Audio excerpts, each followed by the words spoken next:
আমি যে পনিরটা রেডি করছি তার জন্য কিছুটা পনির কেটে নিয়েছি, কিছুটা আলু, শিমলা মির্চ, বিনস, কিছুটা ফুলকপি আর গাজর। তো এগুলোকে আমি আগে একটু তেলে ভেজে নেবো হালকা, যাতে এটা সিদ্ধ হয়ে যায়। তো আবার তেলটা আমার গরম হচ্ছে, তো এগুলোকে আস্তে আস্তে ভেজে নেব, তেলটা একটু বয়েল হয়ে যাক। এখানে পোস্ত আছে, জায়মগজ আছে, আদাটা বেটে নিয়েছি, টমেটো আর কাঁচা লঙ্কা আছে। তো এটা পেস্ট করে নিই, দিয়ে মশলাটা দেওয়ার সময় কী কী আরও দিচ্ছি সেটাও দেখতে হবে। তেলটা আমার গরম হয়ে গেছে, তো এখানে প্রথমে আমি আলুটা ছেড়ে দিচ্ছি।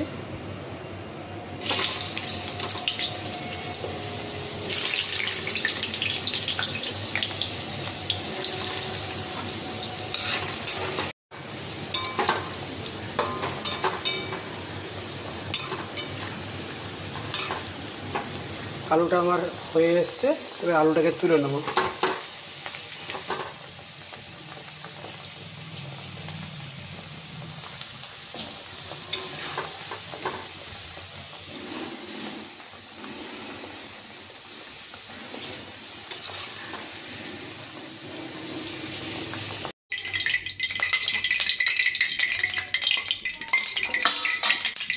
এবার এটা দেবো শিমলা মির্চ, হালকা করে ভেজে নেব।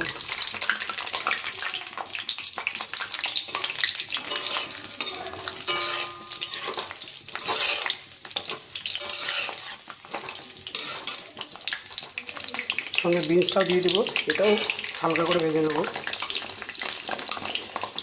একটু একটু ফ্রাই হবে, বেশি ফ্রাই করলে কালার চেঞ্জ হয়ে যাবে।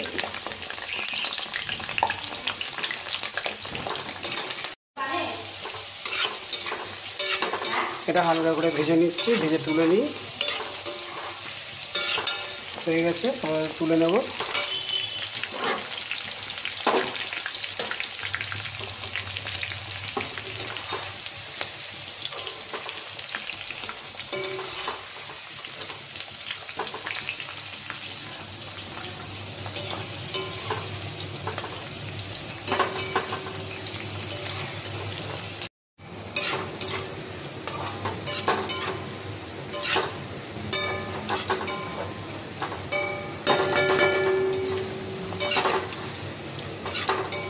এটা ভাজা ভাজা হয়ে এসছে, এটাকে তুলে নেব।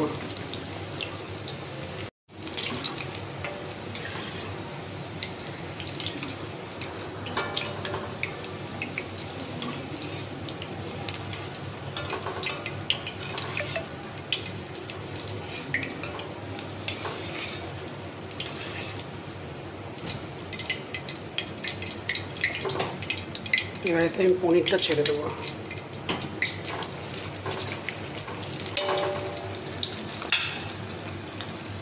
হালকা করে পনিরটাকে ভেজে নেব।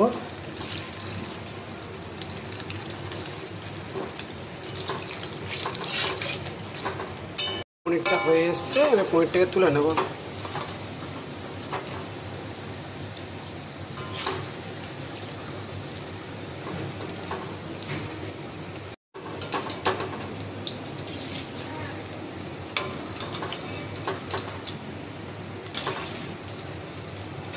পনির তোলা হয়ে গেছে,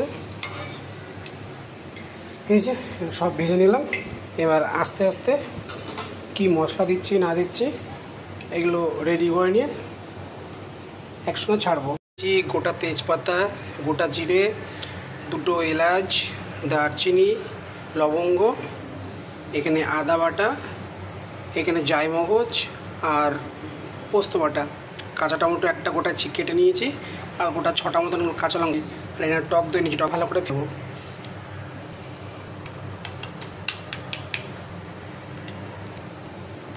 এই তেলের মধ্যে এই মশলাটা দিয়ে দেবো, তারপরে কাঁচা লঙ্কাগুলো দিয়ে দেবো।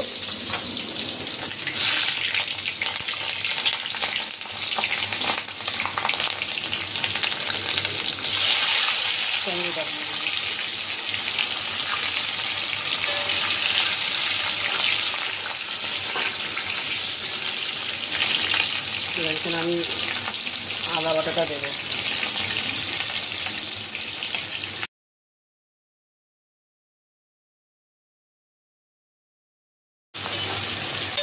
আদাটা হয়ে গেছে, এতে দেবো হচ্ছে সামান্য জিরের গুঁড়ো,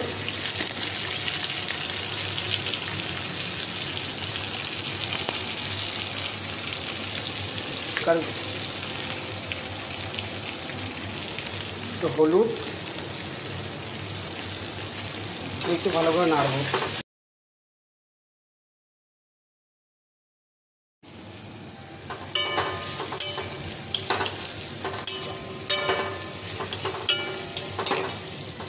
মশলাটা হয়ে গেছে, তো এবার এখানে আমি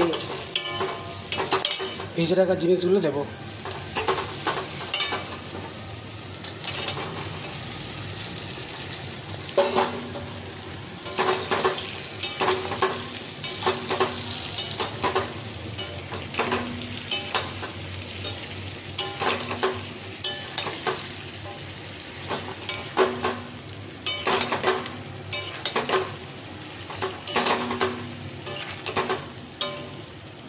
কিছুক্ষণ নাড়বো, তারপরে লাস্টের দিকে আমি এই জায়মগজ ও সরষে পোস্ত বাটা সঙ্গে যে দইটা ফেটে নিলাম এটাকে ঢেলে দেবো।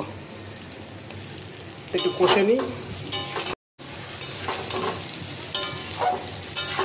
এটা একটু ভালো হয়ে গেছে, এটা কালারটা চেঞ্জ হয়েছে।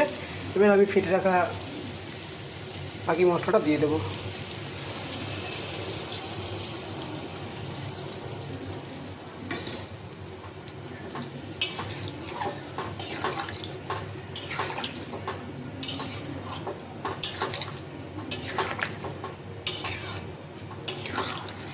জাস্ট এখনই কালারটা তো সুন্দর চলে এসছে, এরপরে ফুটলে তো আরও কালারটা চেঞ্জ হয়ে যাবে।